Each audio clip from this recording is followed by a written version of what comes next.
Okay, let's roll, man. You got it. Wade Lightheart, I gotcha. I'm so excited. Your team members around the world have been communicating wonderfully with me and getting me all excited. I got my shipment of products from BioOptimizers, so I'm extremely pumped. I can't believe the amazing array of stuff you have there. So we're going to get deep into it on this show, and I would like to talk about some of your interesting bodybuilding background. I think it's appropriate since you're sitting there in Venice Beach, California, the world epicenter of bodybuilding. But how are you? I'm doing great. Thanks for having me here. And yes, I have arrived as the bodybuilding version of Mecca. Unfortunately, the gym is closed right now. It doesn't quite do it when you go to Muscle Beach and walk by the empty racks. Yeah, it's strange, and I literally live a stone's throw away from the original Gold's Gym on the same street. So my 15-year-old childhood fantasies of coming to California, living here, training with Arnold Schwarzenegger, I did get to see him quite often originally when Gold's was open when I first arrived here a few months ago, before the lockdowns. And he's in there every morning, just like he said he was going to, and pumping iron. He would never quit. And, he's one of the guys at the gym.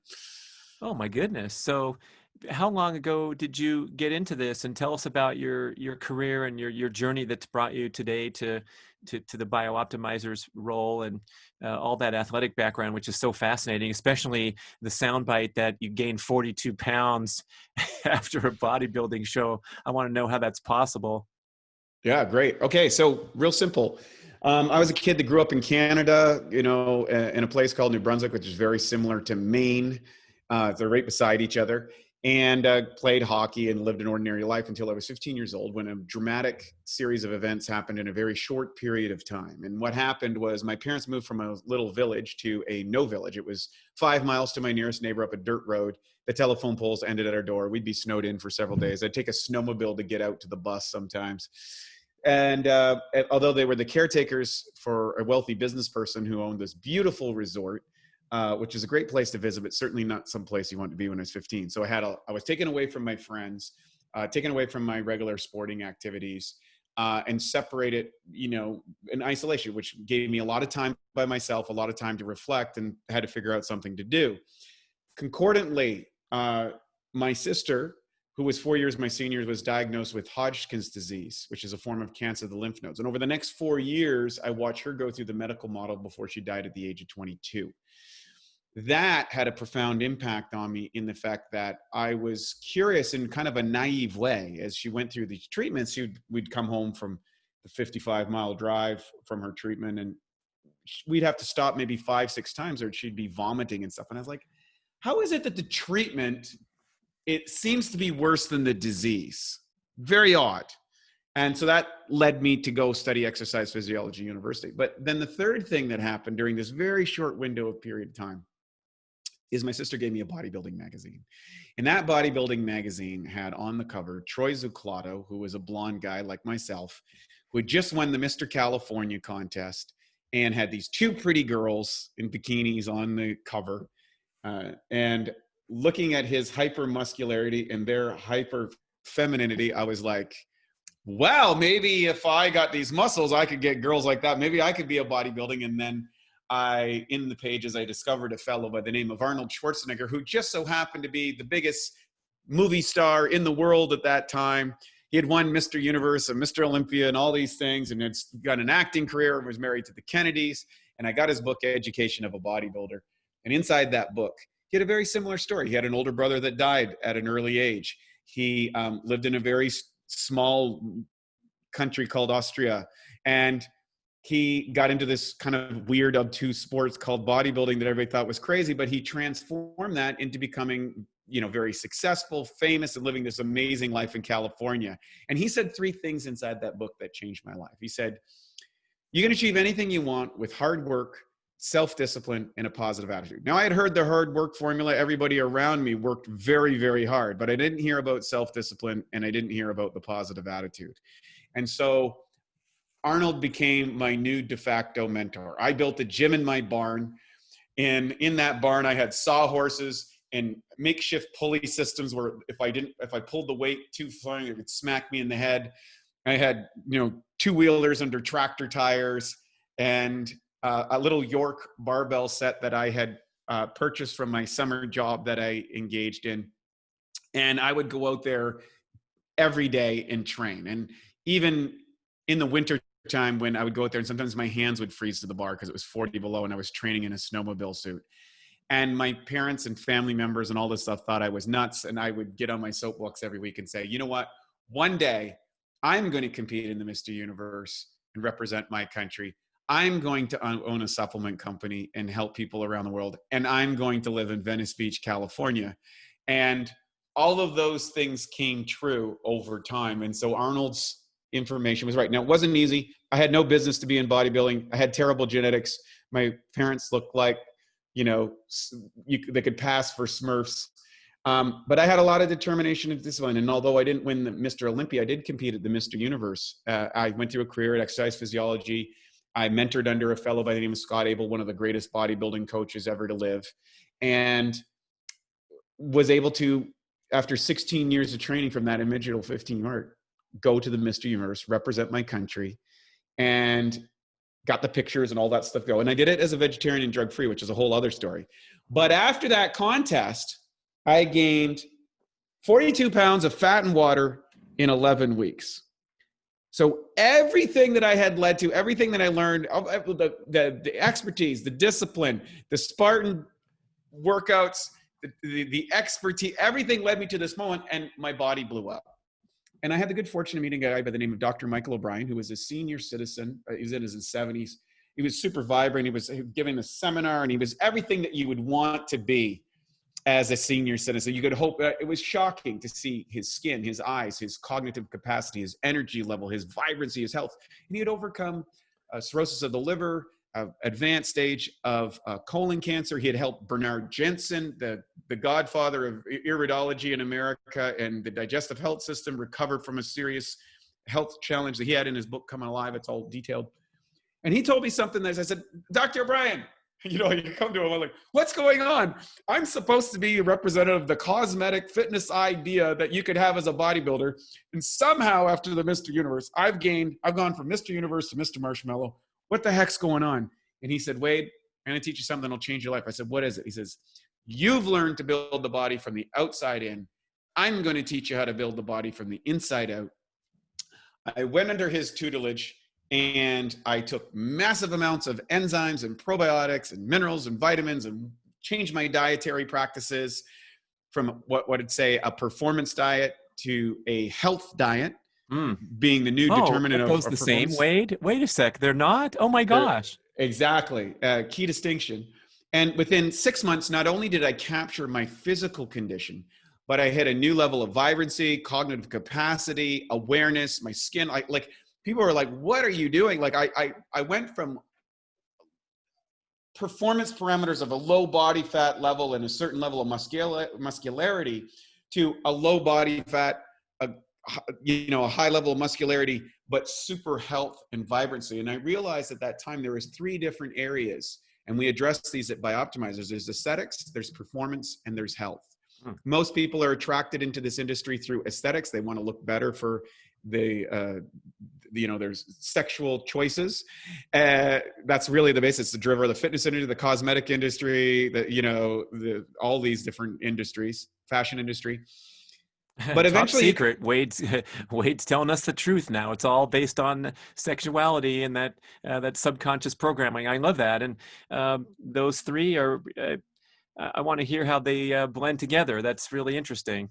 Well, and if you really get into that, you start having a performance diet, which I did. And now a performance diet for many people in the middle age is like, how do I deal with my kids, my job, get in the little league and gymnastics and still function and be happy and maybe get a day off on the weekend that a lot of families are struggling with?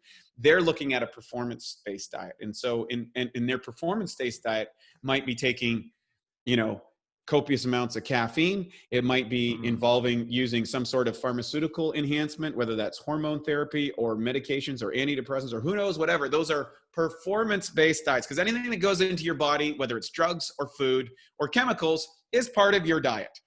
And also, I would say the information you take in is a big part of your diet. But eventually, what comes to everybody's realization is the bottom part of that triangle, and that is you end up in some sort of health crisis. In other words, your number one value becomes your health.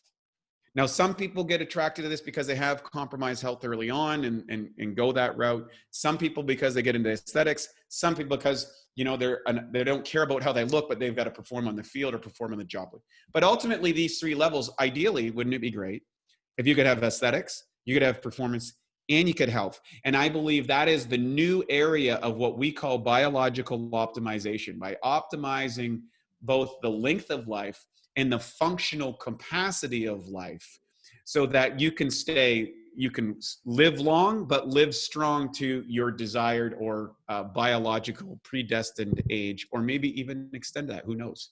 So that's the mission. And Matt, my business partner, and I have been on that mission together since 2004, when after I captured these titles and stuff, we created I wanted to help avoid other people in the bodybuilding industry avoid the mistakes that I made. Because when I looked at the careers of the pros, when I looked at the careers of many of the amateurs that didn't even make it to pro or all these sort of stuff, they all end up in some form of health crisis, all of them across the board. And I was like, there's something wrong with this performance that we need to start it. And we started the original biohacking stuff. We talked about mind machines. We talked about digestive aids. We talked about hot, cold showers. We started talking about all accelerating sleep and all these different things, which are now in vogue and have advanced considerably in having these technological innovations. But that was the precursor to Bioptimizers, the company we now run today, which is basically providing these insights and tools for the masses.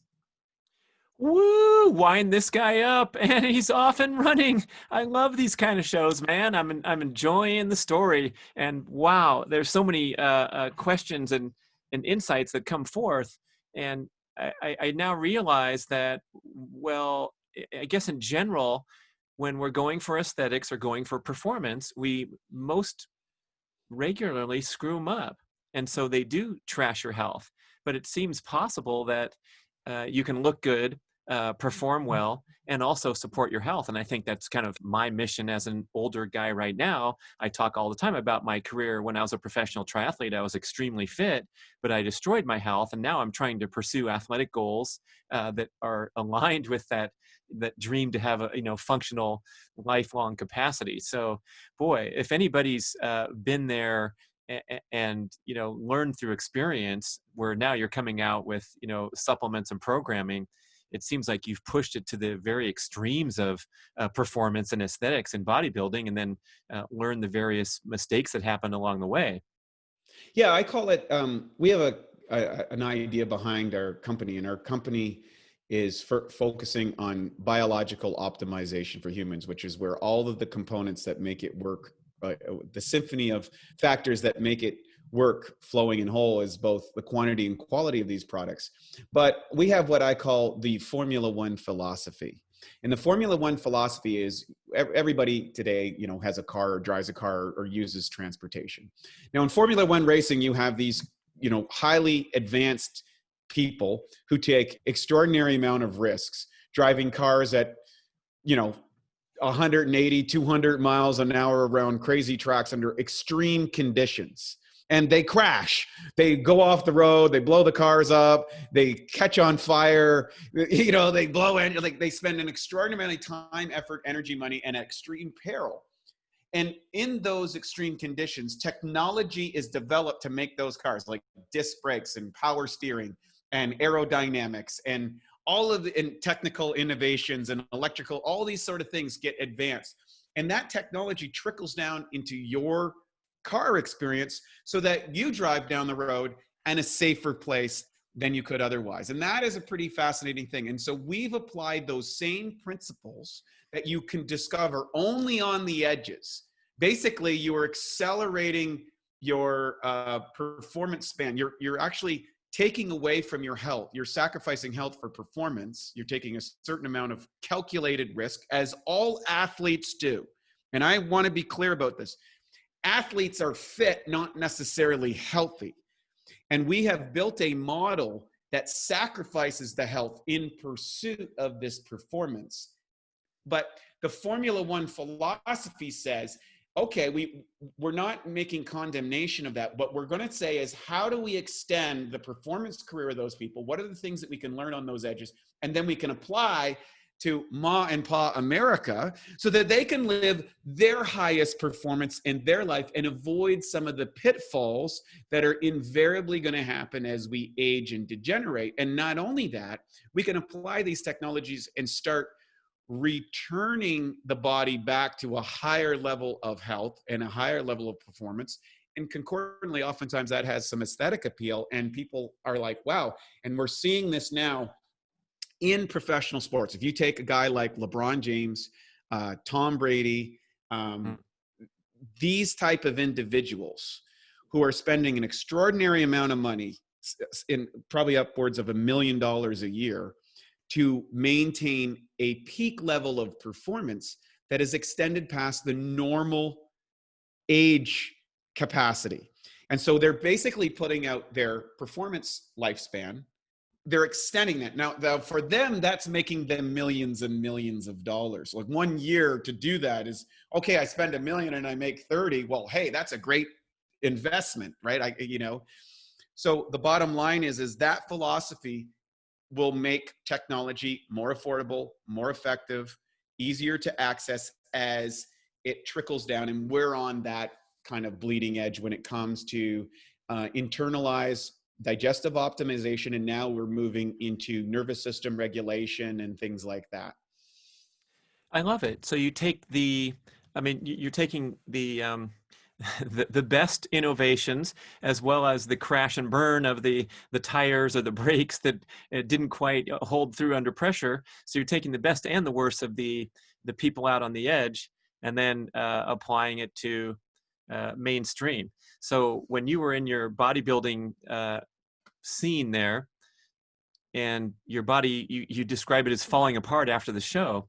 What do you think was going on? Was it sort of a rebound from an extreme training regimen, or not enough food while you were doing the extreme training regimen because you're trying to cut up, or what happened to Yes. blow up 42 pounds in 11 weeks? Yeah, great question. And, I've unpacked this over the decades to kind of work it all out. And as far as we can tell, there was several different factors. Number one, I was on extreme calorie restriction over the period of 2 years, preparing to qualifications. And then that year, normally you diet for 12 to 20 weeks to prepare for a show. 20 weeks is kind of the extreme side. 12 is most common. 16 is probably at the high performance level. And I was going to the 20-week level because physically I didn't have the gifts of my competitors, but I could out condition them. So I would win by just crazy low levels of body fat. Now, the problem with that was, in the year that I qualified, I had to have low body fat levels. I think my first contest was in June of that year. 5 weeks later was the national championships, but the world championships wasn't until November, which meant I had to stay in that, single digit body fat percentage, and it's not a healthy place. You're going into like health compromising levels of body fat for an extended period of time, almost 6 months, that I stayed at that level, which is very difficult, very hard, and not very healthy. So that was one factor. The second factor is I was applying what I call a meat eating mentality to my plant-based diet. I was using casein, or not casein, but whey-based protein, not like the kind of high quality stuff you can get today. That was a long time ago, and they didn't have availability that we have today. And so I was taking all this whey protein, which was leading to undigested proteins inside my body, which was feeding bad bacteria. These bad bacteria were producing toxins inside that was affecting my brain health, impairing neurotransmitter formation, making my joints ache by the depositing of uric acid crystals and things like that inside the body, which is quite common in people with high protein diets. So my digestion was compromised. So as soon as I got off that competition, number one, I wanted to eat a lot. Number two, my gut biome was a disaster. Number three, I had gads of undigested protein, both in my intestinal tract, floating through my blood system, probably coagulating inside my cells. And by then engaging, after I got my kind of brain came back online somewhat, but I had edema. I was obviously now overweight, and all these things. When I see Dr. Brian, I was like, I was able to kind of detoxify my body and optimize my digestive system, and then move from 250 grams of protein a day to 85. Now, the part I didn't tell you about that story is we started coaching people from around the world on this in our bodybuilding thing. We ended up with a community of 15,000 people that Matt and I coached from every age category, genetic background, walks of life, dietary practice, all that stuff.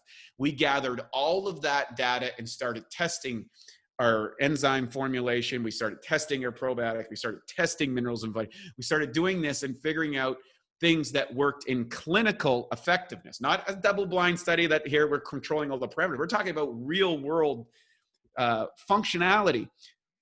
After 4 years, I went back in just a few weeks, got ready for the national championships, won both my classes.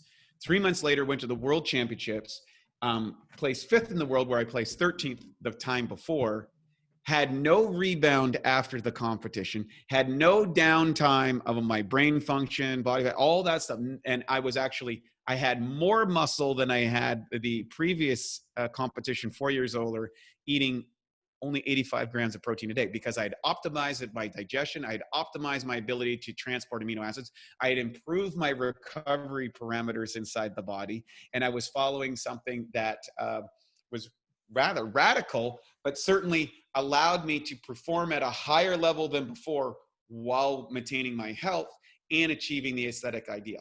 At that point, I took that message now from the bodybuilding community and started applying it into the mainstream community and created what I call the Awesome Health Formula, which is a 7-pillar approach to what it takes to really make your body function at its highest performance. And that's the foundation of our company's philosophy. So you're saying that it's possible to be a healthy, high-performing bodybuilder, which is widely regarded as impossible, but you came back 4 or 5 years later and everything was dialed in and you even performed better. Yes, and here's the thing, right? And this is a cognitive bias that I think is pervasive in the athletic community. And that is the advent and use of particularly performance-enhancing drugs has had a long history of at least 60 to 70 years. And oh, wait a second. That's taking us back to, let's see, the 60s, right? The Eastern Bloc was starting to unroll those things. And of course, we saw in the 72 Olympics with the deep voice women breaking world records in swimming and in track. And in the case of track, some of those records still hold and may never be broken by today's females. So you're right, man, that's a long time. right. So performance enhancing technology, let's call it that, as opposed to just drugs, because there's other things that people do. And we're most familiar with, say, steroids and things like that. But there is just a laundry list. And of course, if you look at drug testing today in performance sports, it keeps increasing.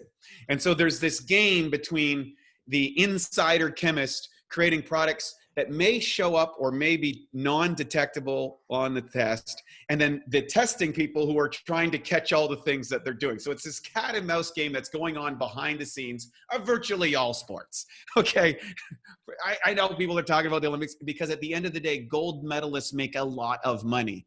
And I think Lance Armstrong missed an incredible opportunity when he was busted for drugs.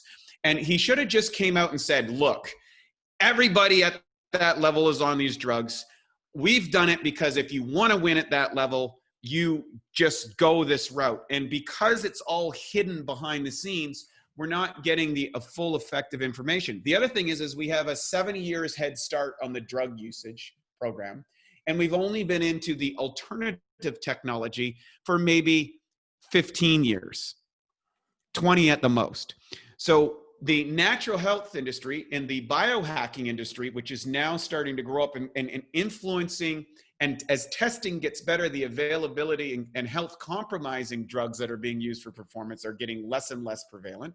And there's an influx of these biohacking technologies. So at some point, I believe we will get a state where we will actually be able to produce higher levels of performance in a healthy way, because it only stands to reason, if you and I are sitting here, if you take two athletes, right?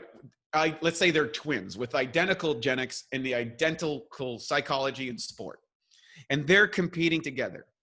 And one is using all of the health optimization technology available today, let alone what's in the future, and one is not. Who do you think is going to perform better at the end? Yeah, the optimizer, obviously. And who's going to have the longer career? That too. Yeah. I just wonder sometimes if the doped up athlete, which, as you just accurately stated, still exists today in many, many sports, including the Tour de France packs, you can conclude that without a doubt. I wonder if they're simply successfully masking some of the shortcomings in their lifestyle and their diet and their sleep habits and their performance habits, where the ultra clean athlete taking advantage of everything, like LeBron James, let's say, and spending $1 million a year reportedly on his healthcare, maybe those two guys would match up evenly. But that shortcut is so compelling, and of course, from bodybuilding, and I've talked to old time, serious strength training athletes who report that after 3 or 4 years of hard work in the gym, they can get cut up to a certain extent, and then see someone come in 6 weeks with the needles, get to their level that they worked hard for several years. But we haven't talked about longevity, but of course those drugs are going to be, highly suspect how things are going to end up when they're trying to extend their career into their 40s, like Tom Brady. Well, it's interesting, and I'll share a personal story. In 1998, when I first went to my first national championships, there was no drug testing, and I experimented with performance enhancing and drugs. And let me tell you, they work, they're effective, and they like you said, they accelerate your results. At the end of that contest, I realized that that was a realm that I didn't want to go down any further, because I saw guys like Ronnie Coleman at the time. Dorian Yates came in, Ronnie Coleman, and I one of my successful aspects was my ability to assess where I was and what my real capacity was. And I loved the sport and I loved the process of the sport. I recognized no amount of drugs was going to allow me to defeat Ronnie Coleman for any reason. Bodybuilding champions are the most elite champion of any sport there is. There's only been about 15 Mr. Olympias in the history since 1965. Oh, because these guys win so many times when they get on top? Because the combination of genetics, capacity to handle drugs, and the years of training it takes to perform at that level, it's only one in millions and millions of people can be that guy. Right. Or that girl. It's a very rare combination. And that's not to say there's a lot of benefits to strength training and body, but it's a tremendous sport. It's an amazing sport, and one of the best sports, and one of the sports that you can do literally for the rest of your life. You can't stay on drugs for the rest of your life, or even an extended period of time. And so I left I left and retired from the sport at that point. Now, when drug testing competitions came in, I said, hey, I'm going to do those. Now, I knew that some people were breaking the barriers, but I thought it's still a more level playing field. That allowed me they started to have drug-free competitions. Yes. And so that meant extensive testing and trying their hardest to get people that were natural bodybuilding, or whatever the term. Yes. Now, okay. I was able to get to the Mr. Universe contest. Now, going into the Mr. Universe contest, I had I don't know if I've even ever told this, so your listeners are going to get this. All right, people. I had a conversation with my coach, and he said, look, you're going to be competing against guys who are on drugs. Do you want to take the avenue of masking what you're going to do to give yourself an even playing field? Because based on where you're tracking, you've got a shot at winning if you're willing to bend the rules. And that was an existential crisis. And I said, no, I'm going to go without doing this, full knowing that I would not be able to win the Mr. Universe because I was at such a disadvantage. Now, the ironic part is when you choose the right path, miracles happen. When I went there to the competition, it turns out I was picked up at the airport at 2:00 in the morning by a crew of from an Indian newspaper. And they were fascinated because I was into meditation. I was into a plant-based diet, which was very concordant with the Indian philosophy. I ended up getting a full-page review in the Hindustan Times, which is one of the #1 papers over there, be the equivalent of the New York Times here. And I got all this publicity. When I came back, Matt said, it's so rare that a guy that's not on drugs and is a plant-based guy, I think we can make a company out of this. He was an online marketer. I thought he was crazy. I didn't even own a computer. And we started the company, which is the foundation of Bioptimizers today, was that foundation. So by making the right choices, even though I didn't get the glory, didn't get the win, didn't get all that sort of stuff, it set me on a pathway that led to the development of Bioptimizers today. And my life is absolutely fantastic. And I've been able to impact literally thousands and thousands and thousands and thousands of people, help recover their health and vitality and perform at a high level because of that decision that I had no idea what the consequences was. So I guess it's important to share that message. That's beautiful. I love that. And I don't think anyone but an athlete facing the same thing can fully appreciate that existential crisis, as you called it. And I really appreciate some of the cyclists speaking out now, Floyd Landis, Tyler Hamilton with their books, and of course, Lance on his recent documentary. But when you're in the midst of a highly engrossing competitive challenge and drugs are part of the game, it's easy to rationalize and join up with the pack to try to stay with the pack instead of get dropped. And I think mostly the public's looking at Lance as such a nasty, dirty cheater. But, at the same time, he's racing down the hill and his main competitor, Ulrich, goes off the side of the road and he commands the entire pack to slow down so that the guy could get back on his bike, resume the race, catch back up, and then have a fair race to the top of the mountain. So it's one of the most honorable and sportsmanlike sports you'll ever see in the Tour de France. And I think we need to have that big picture perspective that, the powers that be that are controlling these sports, and in the NFL, the drug testing is still extremely lax compared to an Olympic sport. And so the athletes are pretty much compelled to either, get drafted or watch on TV on Sunday. And so it's still a really tough situation in society. But that's a great kind of anecdote that you share, because otherwise you're coming home with a story that you got 31st and you could have got 12th, and no one cares, and it's lost in the shuffle. So yeah, way to go, man. Taking your own, you're trying your best to do the best you could with your journey and your parameters and your definition of that, and that's what success is all about for all of us, really. Yeah, and I think for other people to recognize is that I don't think people understand the type of pressure or the type of psychology it takes to be a world-class athlete, just to even get to a world-class champion, to get to a Tour de France, a Mr. Universe, or to play at the NCAA level. It is a life path that requires massive sacrifice, massive commitment, and extraordinary levels of perseverance, self-discipline, some genetic, some ability. Mm-hmm. You do have to have some ability, but the work that's put into the dedication that these athletes go forward. And at the end of the day, that competitive spirit pressures them. And Lawrence Taylor talked about this a long time ago, where he says, yeah, you're sitting there and you're playing on your sport and you play the same position and you're kind of sharing your time with your buddy that's doing the same thing. He goes on a cycle. He's bench pressing 30 pounds more. He's carrying 10 pounds more muscle. He's 1/10 of a points, faster than you are in the 40 in this. And then all of a sudden, the next year he's a little bit more and he gets more playing time, and then he gets picked up in draft. You're in your senior year and there's now a new freshman that's coming in at your position and he's doing the same thing that your other guy. You got 1-2 years left. That's your shot, or you don't make it. What do you do? Whew. And I think if people would just walk over to their pharmaceutical cabinet, open the door, and take a hard look at that and say, hey, what drugs am I using today to perform in my job or in my lifestyle? And why am I so condemning of those people? So if we have these open conversations and we share this inside information to the general public and we turn it back to them to recognize that they're on performance enhancing drugs. And I'm not advocating performance enhancing drugs. I'm not using any drugs. I don't use any hormones. I don't use any drugs. I don't use any of these things.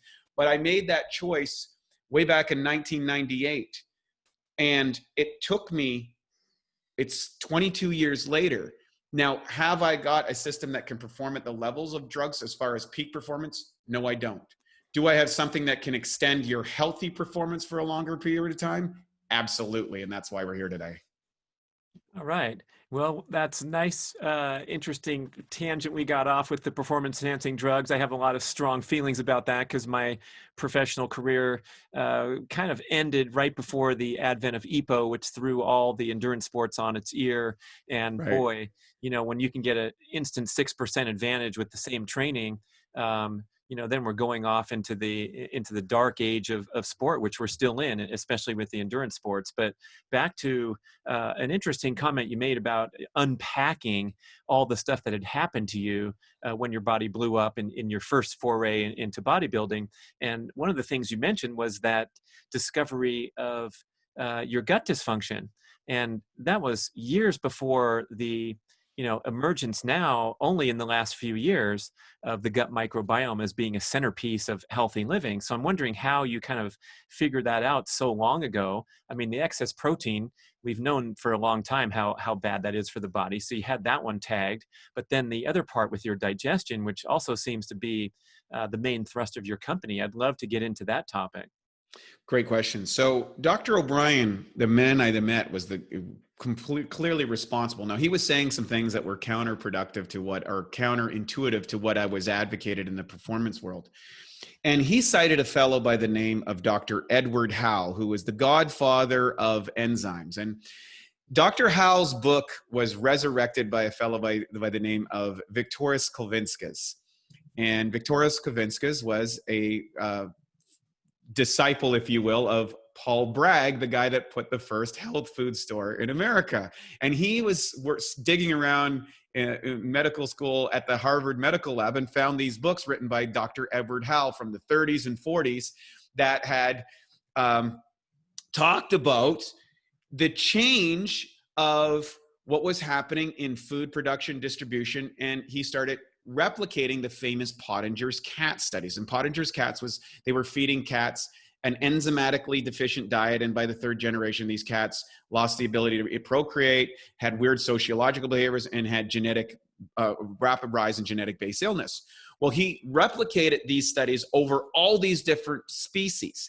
Now, keep in mind, by the time World War II hit, we switched from conventional crop rotation to government-induced monoculture farming, throwing nitrogen on the soil, our food production and distribution to meet a growing, expansion of human population, right? That's why they came up with these ideas for factory farming. We changed production, we changed distribution, we started adding herbicides, pesticides, and fungicides, which all interrupt enzymatic activity. Dr. Howell predicted by the time 3 generations went by that we would lose the ability to procreate. We'd have the advent of genetic-based diseases, and we'd have alternative obtuse actions within human behavior.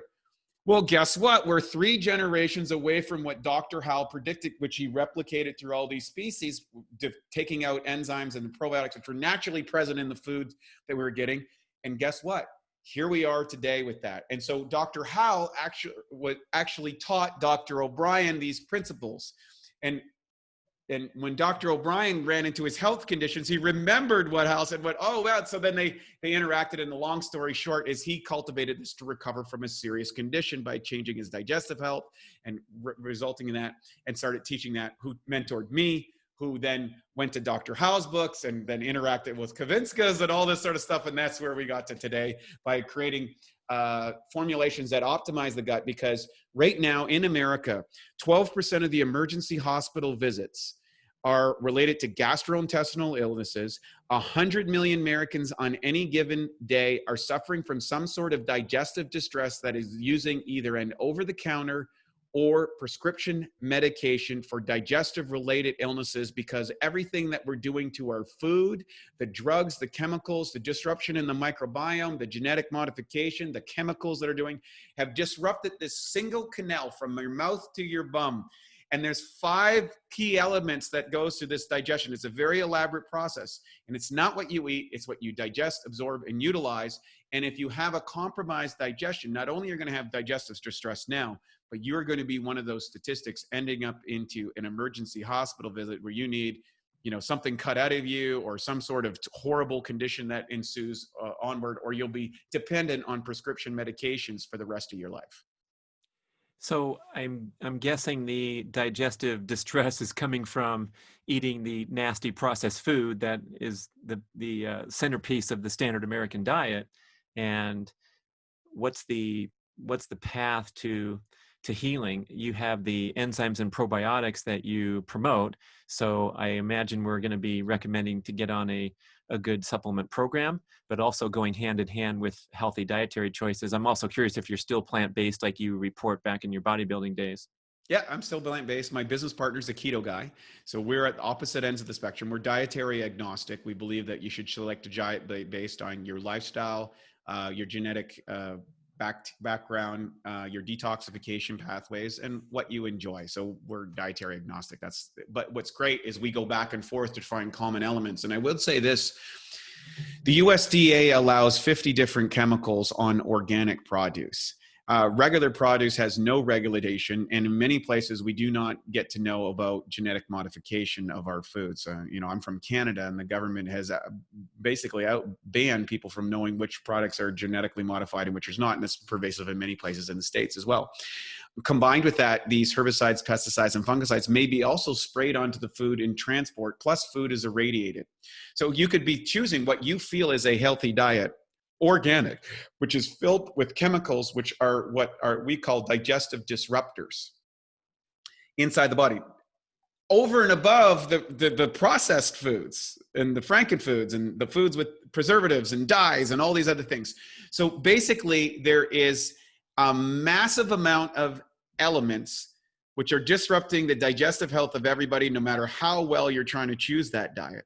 And in order to get the most out of that diet, you need to remove as much chemicals as possible, but use the advents to make sure that you're getting enough enzymes and probiotics, make sure your hydrochloric levels are optimal in order that you can accelerate this, not only the digestive process, but be the front lines of your immune system, because the front line of your immune system is also the digestive system. So if I'm pumped up, I want to be healthy, I know I'm doing the best I can with my dietary choices, going to the right stores, but still some things are sneaking in there that are causing problems. And I walk over to the refrigerated probiotic section and grab whatever one I put my hand on. Is this always going to lead to a benefit, or is there some selectivity necessary? I've heard comments that you should strive for variation, so you should take a few different brands of probiotic to get different strains. How do you feel about that? Yeah, well, we're entering into what I say is the beginning of the golden age of probiotic research. I've been in the probiotic conversation for 15 years, and we have a couple of PhDs in microbiome, biofilm, particularly about looking at the strains. And there's anywhere from 200 to 500 strains inside the average person's digestive tract. And these strains are critical to every aspect of digestive health. Now, the thing is, when you go to the store and buy something that's requiring refrigeration, you see that probiotics require very specific environments in order to survive. Now, I've worked in every area of the nutrition industry, from manufacturing to owning my own store to owning my own company and developing products. The chances that your product has been able to maintain that temperature from the time it was produced to the time it gets shipped to a storage facility, that storage facility goes to maybe a distributor, that distributor goes to a store, and then that store shelves it, and then that's going to maintain that same temperature during that time, is almost zero. Now, a 1 degree difference in temperature in a probiotic strain is going to cause a doubling of the activity of that probiotic. And in order for that to survive, it's going to need what's called prebiotics. Prebiotics are the food that these living organisms eat. And we have a symbiotic relationship between these probiotics. We don't have these probiotics, we're dead. We die, we don't have an immune system, we don't are able to digest our food. They're that essential. The chances of that food that you got in a cold refrigerated self that if it's not been freeze dried are almost zero that you have any active, because those bacteria are going to eat up that probiotics when waiting, then they're going to starve to death. Same thing when they go inside the body. When they go inside the body, if they don't have the prebiotics with that food, or you're not eating a diet that supports that bacteria, you have to realize that those bacteria are probably going to die within 24 hours. And there's biome tests and stuff that you can take that there's evidence of that. So that's why your probiotics, you want to choose something that works with your diet, something that has your diet has enough prebiotics, and that those strains are conducive to your particular genetics and epigenetics. And so you can do testing for this, like for example, the biome test. You can do a gut map, all these different ones that are emerging, where you can find out what's present, what's not, what diet's right for you, and what's going to work best, and then adding those things in as well, taking those away. So long story short, I do believe freeze-dried probiotics with the elements inside of it, that with the prebiotics, so when they get into the gut and become active in that warm, hot environment, because that's going to go up many degrees and the environment's perfect for them to grow, they have the food that they can take hold and continue forward. And so we develop different strains for different reasons and different activities inside the body. Some are transient, some are colonizers. And by selecting these, you can determine which one is right for you, or you can rotate over periods of time. Oh, interesting, man. I've always gone into the store thinking that if it's refrigerated, it's got to be more legit than something just sitting on the shelf, because obviously cold is preserving something, and it's more of a special product. You need to get it in your fridge when you get home. So you're kind of throwing that into the myth category, and it makes a lot of sense that the freeze dried is preserving it through thick and thin on the arduous journey to the store shelf. So that's a good checkpoint there. And then I'm also wondering, you gave that example of you and your partner with disparate dietary patterns. How important do you think the genetic particulars are, or the personal attributes of all kinds, when it comes to choosing the best diet? I mean, I imagine you're convinced that your way of eating is the best for you, but then you're also standing as an agnostic, which is so rare these days. Hey, Wade's not in any of the corners. Let's listen to him talk about that. So how did you come to your conclusion for yourself, and then also to your stance as an agnostic? Thank you. Well, one of the things that I think is really out there is I developed a philosophy of what are the common elements before we get into the dispersion elements. And the common elements are: eat a natural based diet as fresh as you possibly can, maintain a caloric deficit at least most of the time, so that when you go into these excesses that you do better. And then you choose a dietary practice that fits your lifestyle. In other words, something that you can maintain and sustain. So for some people that's intermittent fasting, some people that's eating 6 times a day, depending on their diet. You can also look at the genetic and epigenetic factors. What is the traditional diet that your ancestors have? Because it does determine your bacteria culture, how you digest and absorb that food. And then third things, what kind of diet can comply to? And then what other elements might have influenced that earlier on? Those would combine together on if you were to do a deep dive on an individual level, which, high performance people, bio-optimizer people, and biohackers, that's what they do. They get there. So there's no one size fits all. There are those components, I think, that are important. And then when you get into the world of genetics and epigenetics, to understand essentially the difference between the two is, genetics are what are the predispositions that you've inherited in your body. Epigenetics is the turning off or the turning on of these genes in a way that is either positive for the body or negative to the body, which leads to the study of nutrigenomics. Nutrigenomics is how do you flip these switches in your epigenetic response to the genetics you inherited. I believe this. At the end of the day, I believe that humans can survive and thrive on a very varied diet if they know how to throw the levers inside their system. Do I think I could do well on a ketogenic diet today, knowing what I know from digestive aids? Yes. Do I think that my business partner could do great on a plant-based diet who's on a ketogenic diet? Yes, I do. Because over the last 20 years, we've discovered how to pull those levers for ourselves. He prefers that diet. I prefer this diet. And we're here to advocate to everybody else. It's not about the diet tribe that you belong. Does it work? Is it sustainable? And do you feel good about it? Right. You described the you use numerous terms, but you're putting something into your mouth doesn't necessarily mean you're going to digest and assimilate it. So it's the big picture rather than the fancy choice out of the gate, and then your gut is all screwed up. So you're wasting that delicious sushi that you just invested in, thinking it was going to be a super healthy meal. I can't tell you. So, for a period of time, I was on a completely raw food diet, which would be the equivalent of the carnivore diet from a plant-based side. Very, very extreme. And in that community, what I found was a lot of people who were sick, who went to a raw food diet for a period of time and had a miraculous recovery. However, I also noticed something else.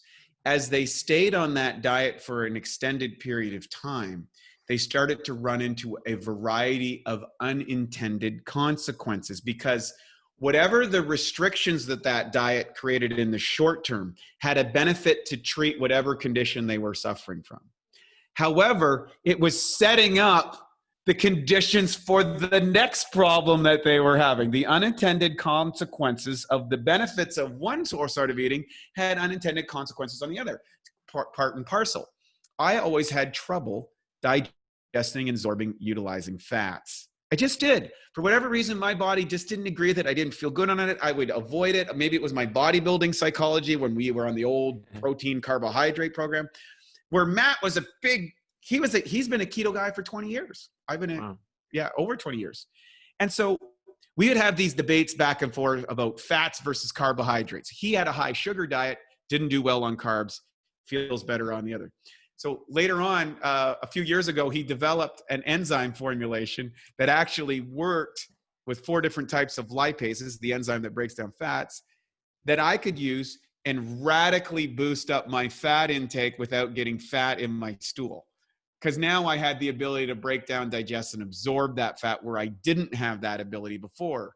And so now I could probably switch to a carnivore, ketogenic, high-fat diet and do very well, because I have the technology that would allow me to do that and the ability to switch my microbiome so I could do well on that diet. Wow, that's probably the case for so many people who steadfastly claim that they can't eat meat or animal products because their stomach goes nuts, and so they're, lifelong confirmed on one path, which all they might need to do is unlock some more potential and enjoy a more varied diet, arguably a more healthy diet in many cases. So that's pretty interesting. What other supplements are high up there on the list of things that we're so deficient in? I'm looking on my shelf in the background. If you're watching on YouTube, I got my magnesium from the BioOptimizers. So I hear that is a commonly deficient agent that it's so important to supplement with. Can you talk about a few other big ones for you? Yeah. So the three areas where people run into digestive issues. Number one, they don't have enzymes present in the food, whatever you're eating. Period. I don't care how great your diet is, you don't have sufficient amount of enzymes. And enzymes are responsible for 25,000 different chemical processes in the body. They are catalysts that transform things from one thing to another, accelerate chemical reactions, and are essential especially in the first stage of digestion. Second thing that people are low on is hydrochloric acid. By the way, here's a quick test to know if you're deficient on enzymes. If you eat your food and you feel that kind of bloated or feeling that full feeling, if you take a tablespoon of lemon juice with your food, and if that doesn't work, take 2 tablespoons of lemon juice. If you start to see a benefit from 2 tablespoons of lemon juice, chances are you're enzymatically deficient. Second phase, critical stage of digestion, is hydrochloric acid comes in and changes the pH, and also is a disinfectant for parasites, bacteria, viruses, all that sort of stuff. Most people today have a deficiency in hydrochloric acid. Here's how you can test. You take a 1/4 teaspoon of baking soda, mix it in 4 to 6 ounces of water, drink it. If you don't burp within 5 minutes, guess what? You don't have enough hydrochloric acid. Now, one of the signs of low hydrochloric acid is oftentimes acid reflux and heartburn. It's not too much acid, it's too little. And that So keeps... what do you do? You take an antacid to make it worse, huh? Correct. And that's an issue, because what's happening is the food is actually fermenting in your guts and keeping the gas is releasing, creating the esophageal sphincter to stay open. And that whatever acid you do have mixes up with the food, that causes a burning sensation in the esophagus or the heart, and that's where we get acid reflux. Third area that we run into digestive distress is the microbiome, the balance between these good, bad, and ugly bacteria. So taking and rotating or trying different types of probiotics to see which one works for you. We built P3OM, which is a antiviral, antibacterial proteolytic formulation that's maintainable in the gut, has a patent. We have another one that is called the Leaky Gut Formula. The Leaky Gut Formula is probiotics that are very antibacterial and help rebuild the biofilm with an element called IG1 Max. Or did I lose your volume? Okay, so that one, and then we have a Cognibiotic product, which is a combination of bacteria that make neurotransmitters in combination with Chinese herbs, which help neurotransmitter formation, because 95% of your neurotransmitters are in the gut, and about 25% of the population don't have the ability to make their essential or more dominant neurotransmitter function. So you may do better on one of these, or you might benefit from all of these. And then you mentioned magnesium, which I'll drop in really quickly. Magnesium is the most common deficient mineral in virtually everybody's diet. The reason being, we went to monoculture farming 60 years ago. We developed the atomic bomb. The atomic bomb led to the disparity of all this nitrogen bomb storage. They threw nitrogen on the soil. It increased the yield, cut the protein, cut the enzymes, cut the minerals, cut the vitamins by increasing yield to the growth rate of nitrogen. Then we had to add these herbicides, pesticides, fungicides, chemical agents on it. And we've got about 60 crops left in the world. We used to rotate. We used to plow hemp into the soil. We used to remineralize. We don't do this in monoculturing. That's why we're getting so much desert going from farmlands. It's a big issue. But magnesium is responsible over 350 different pathways in the body. And in the increasing electrical transmission world, the EMFs, pollution, and blue lights, and the shifting of our biome, the number one mineral that is being exhausted by our nervous system is, guess what? Magnesium. The use of stimulants, magnesium. The use of antidepressants, magnesium. The regulation of blood sugar. The vasomotor and vasodilation from migraine headaches, PMS syndromes, trace to magnesium. Muscle cramping, trace to magnesium deficiency.